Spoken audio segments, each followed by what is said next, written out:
The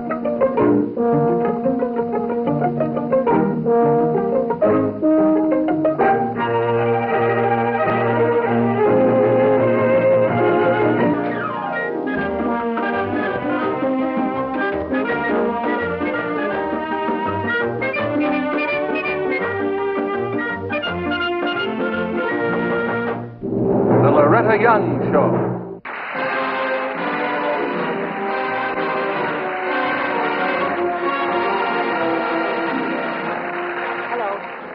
We are very anxious to show you the concluding episode of Mr. Wilson's Wife. And now let me reintroduce you to Mr. Wilson's wife. We're back at the Haven in New York City.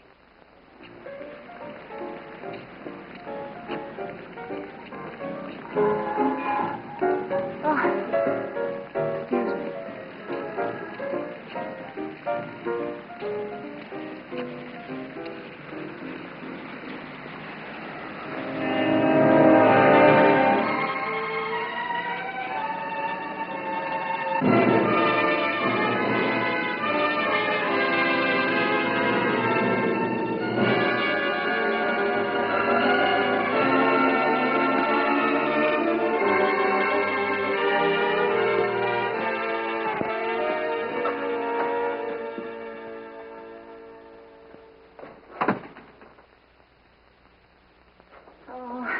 Sorry, Doctor, that I was so long. But I had to go all the way downstairs to the drugstore to buy some lozenges for my throat. I usually carry them with me. I see.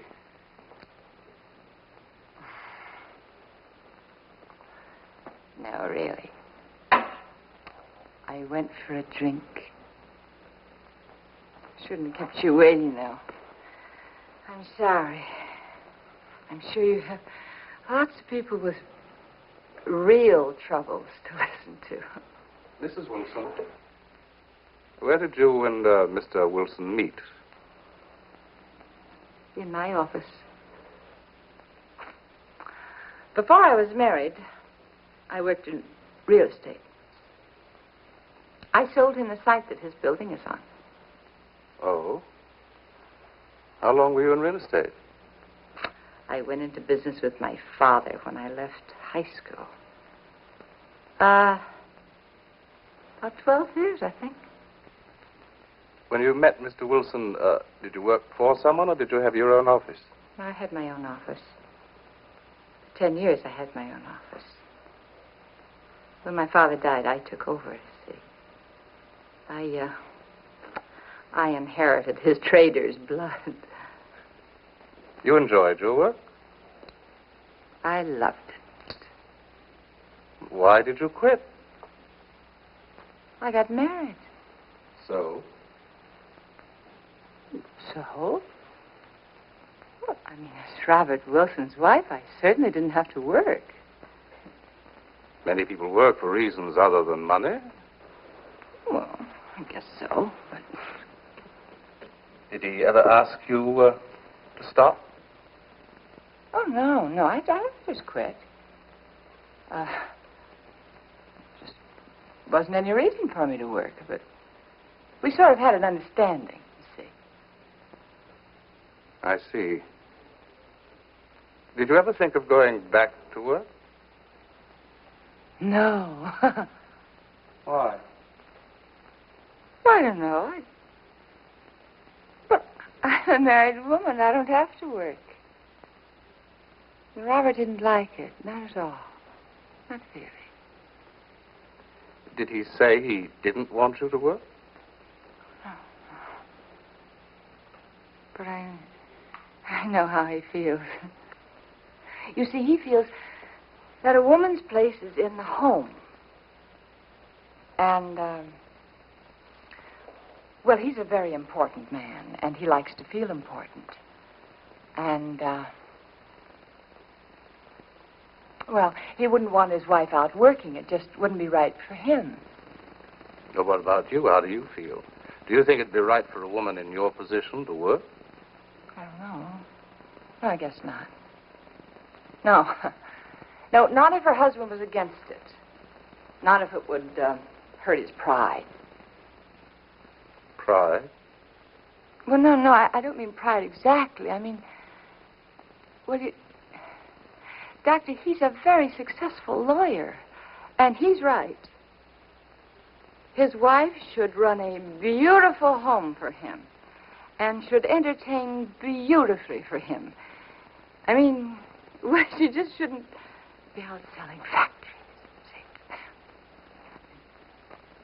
I see. Thank you, Mrs. Wilson. That'll be all for today. You can check with Miss Roberts on your way out for your next appointment. Oh. All right. I am sorry about keeping you waiting, Doctor. Next time I'll remember my flask. Bye. Bye. Mrs. Wilson. Yes? Do you think your husband likes you? I already told you. Yes. No, I questioned you before about his loving you. Loving someone and liking someone are quite different. Do you think he likes you? No, I think not. And I can't very well blame him. Goodbye, Doctor.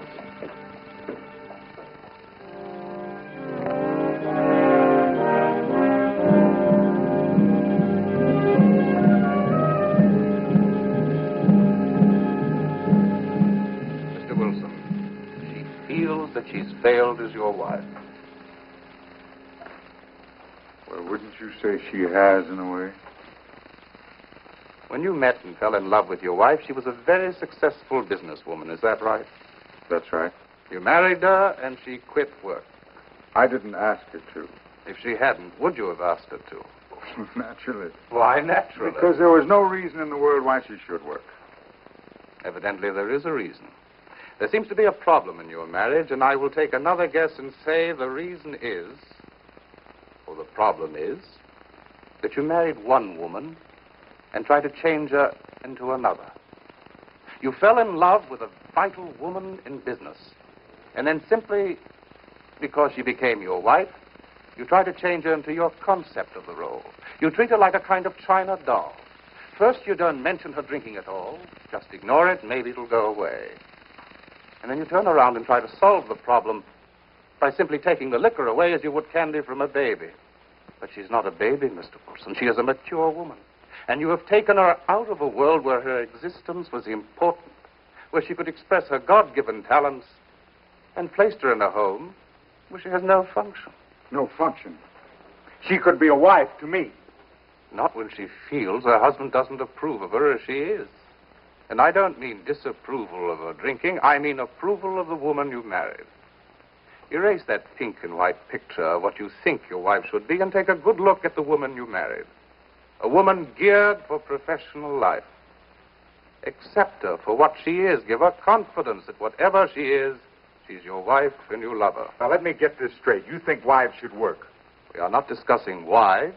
We are discussing your wife. All right. If I say to my wife, Vera, go back to work, then everything will fall into line. Human problems are never solved so simply, Mr. Wilson. I think if she felt you would accept the fact of her working, it would ease this feeling of guilt she has about her wanting to leave your house and go to work. Well, then let her go back to work. My marriage couldn't be much more of a mess than it is now. Your marriage. All right, our marriage. You're always making something out of nothing. Attitudes are very important. And with you, it's your marriage, your home. And isn't it true that the real reason you never adopted a child is because it wouldn't really be yours? No, I told you the reason. Now, what is this? All of a sudden, everything is my fault. No, Mr. Wilson. It takes two to make a relationship. Yes. I have to go now. I have an appointment. Mr. Wilson, did you bring your wife to me to stop her from drinking? Well, of course. One moment. I hadn't finished putting the question. Did you bring her to me to stop her from drinking or to save your marriage? Well, as I see it, they're one and the same thing. Far from it.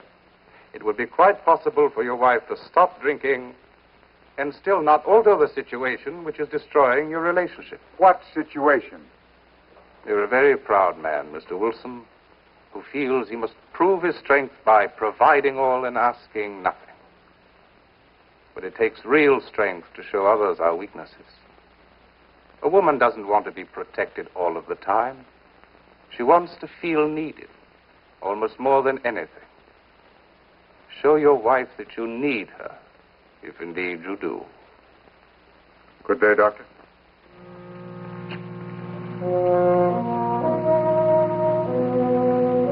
Sorry.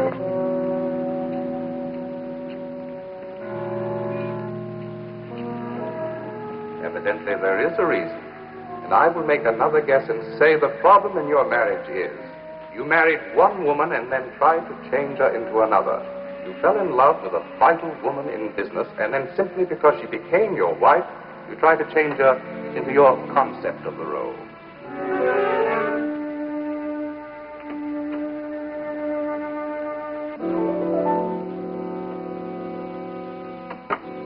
Show her that you need her, if indeed you do. Mr. Wilson. Yes? Good evening, sir. Good evening.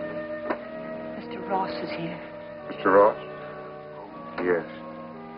for dinner. Yes, of course. Did you tell Mrs. Wilson that he's here? Why, no, should I have? No, that's all right. Thank you, Mary. Here, Mr. Ross is here. Oh. Who? Jeffrey Ross, the governor's friend. He's come for dinner. Oh. Yeah. Well, aren't you going to join us? Well, I thought you wanted to talk to him. I do, but that doesn't necessarily exclude you, does it? Besides, if he's going to guide my political career, I think he'd like to meet the future First Lady. Now, don't take too long changing. But That is, if you were going to change. Mr. Ross must be very important. It's not necessary that you do change, Vera. It's just that I'd like for us to make the best possible... No. I'll change. The works. Oh. Don't you worry, Robert. I'll make a very good impression. You'll be very proud of. Yes, I remember Johnny very well. I'll drop him a line in the morning. Good. And this arrived just today from the governor himself. He seems a little surprised, Good but evening. quite...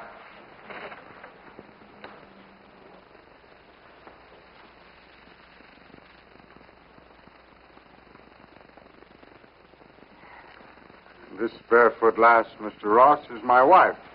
Darling, this is Mr. Ross. How do you do, Mr. Ross? Oh. I'm terribly sorry. Will you excuse me for a moment? I'll be right. No. You have very pretty feet, my dear, and besides, the carpets are wall to wall, so shall we go in to dinner? Oh. Yes. It is very comfortable. Would you like to take your shoes? No, I don't. Shall we? Of course. Mr. Moss? Thank you. Well, so much for the general talk. Now, what are the facts? How do I get started, Jeff? Well, I think, Bob, since you're a local boy, you should start at the district level, your own district. Of course, you're so well known throughout the state that you should think about a better position, but I say get your feet wet in your backyard puddle first. It's a good place to learn the political setup of the city. There are a lot of tricky personalities to catch on to. Well, we'll take them on, won't we? So how much time will you be able to give this? Well, right now, we're pretty busy at the office, and of course, Vera and I have to have some time left over for a life of our own. Yes, well, we won't expect too much from you at first. Right. Oh, well, You have my vote. I'm sure you gentlemen have a great deal more to discuss, so if you'll excuse me. I'm afraid we've been boring, Mrs. Wilson, with all that talk. No, it's been very interesting. It's just that there's an old-time movie on that I want to see, so good night, Mr. Ross. And with Vera, it's first things first. Well, as I said, you already have my vote. Besides, my feet are cold. Come again, Mr. Ross. Thank you. Good night.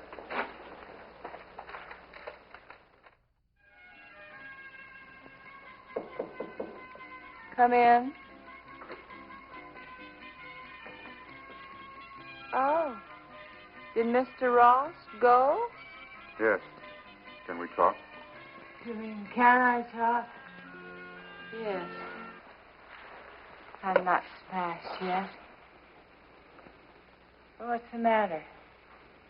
You want a drink? No. No, thank you. Oh. I know. So that time is finally here, is it? What time? What do you mean? You're the one who wanted to talk.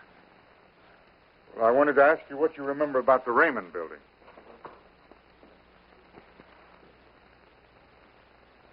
The Raymond building. Good heavens, talk about ancient history. Well, you see, we need more space. Clyde and the others want to build a new building. I remember you said something about remodeling the old Raymond building. Robert, that was 10 years ago. Termites have probably whittled it down to a duplex by now. Oh. Well, do you know any other good buildings around? Do I know of any other good buildings? Vera, I want you to help me scout around a place to remodel, will you? You do? Well, you know real estate, I don't. I'll pick you up, we'll have lunch, and then we'll scout around, okay? Fine. I'm supposed to go to Dr. Newland's tomorrow about 10. You going to pick me up there? All right.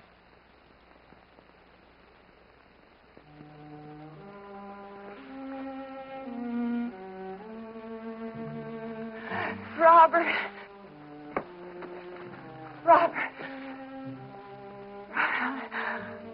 I feel kind of like a condemned man who just got a call from the governor. When you came in here, I thought you came in here to call it quits. Just the opposite, Vera. Good night. I'll see you tomorrow.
Something good is going to happen.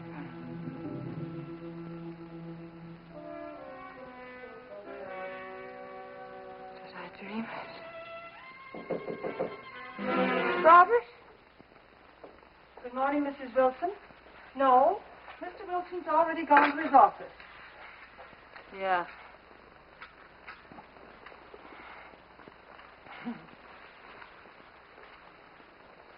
He asked me to remind you of your luncheon date.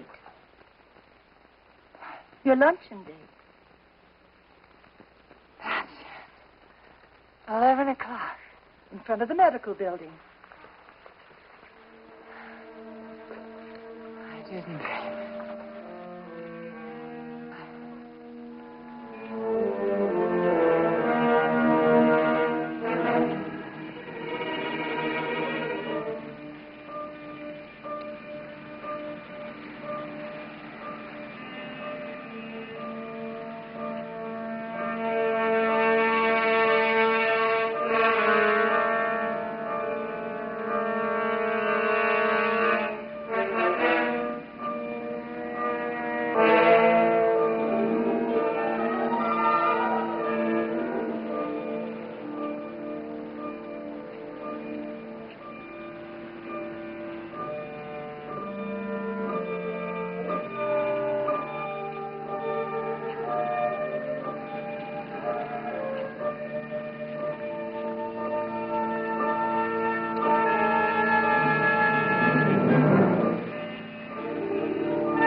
Please, God, don't let him forget me.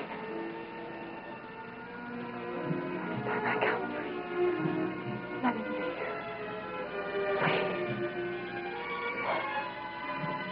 Vera? Vera! Vera!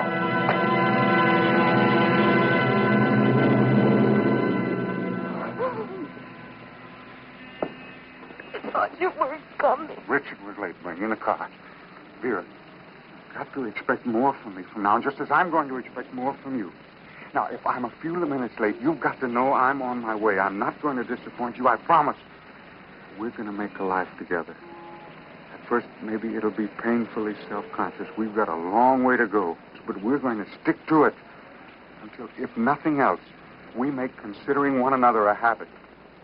Now, once that's become a habit, then maybe we can relax and enjoy the life we started out to have. Okay? I'm sorry. I'm sorry, too. But let's never say that again. Let's just do something about it.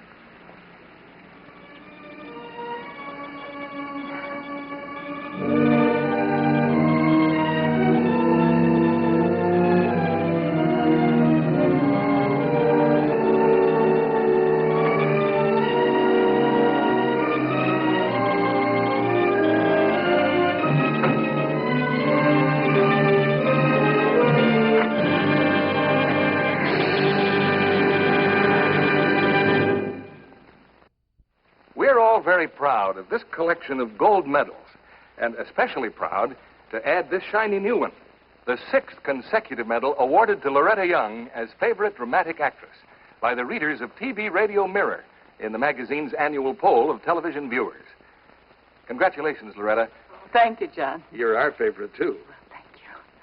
And now, may I give us the strength to accept with serenity the things that cannot be changed. Give us the courage to change the things that can and should be changed. But give us the wisdom to distinguish the one from the other. Well, good night. And we'll see you next week.